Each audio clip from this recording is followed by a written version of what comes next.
The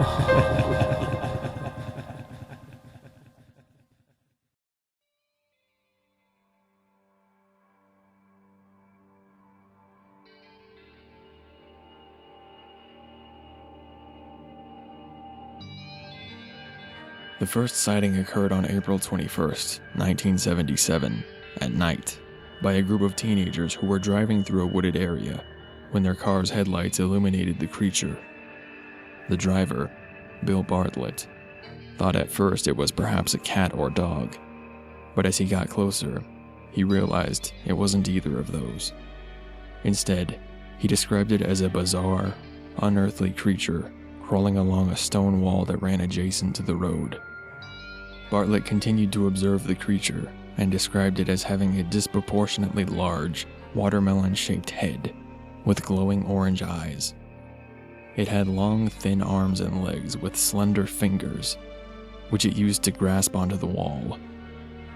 The creature had no hair, and the skin appeared to have a rough texture and was flesh-toned. The creature had no discernible mouth, nose, or ears.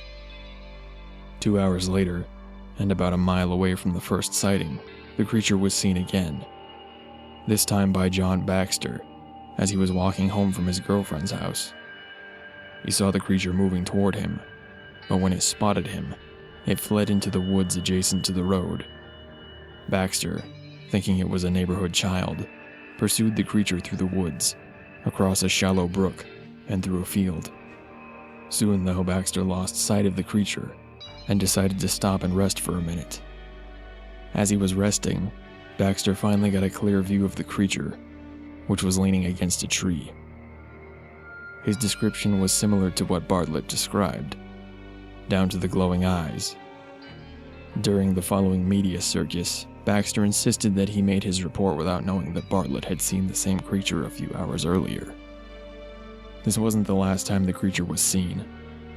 The following day, Abby Brabham and Will Trainter saw a similar-looking creature on the side of the road from Trainter's car. Brabham described it as a hairless primate with a bulbous head. She also said the creature had bright green eyes, different than what both Bartlett and Baxter described. This description has some skeptics claiming a hoax, as the descriptions differ. All of the eyewitnesses were asked to separately sketch the creature they had encountered. Amazingly, the results were remarkably similar, the only difference being the difference in eye color. No one really knows what the Dover Demon was, or what happened to it.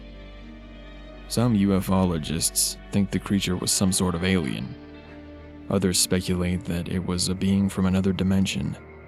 All of these are speculations, of course, but famed Loren Coleman, who coined the term Dover Demon, said, "This is one of those situations where I'm most definitely secure in saying, I don't know what this is, and it's almost as if the Dover Demon popped into our reality and popped out."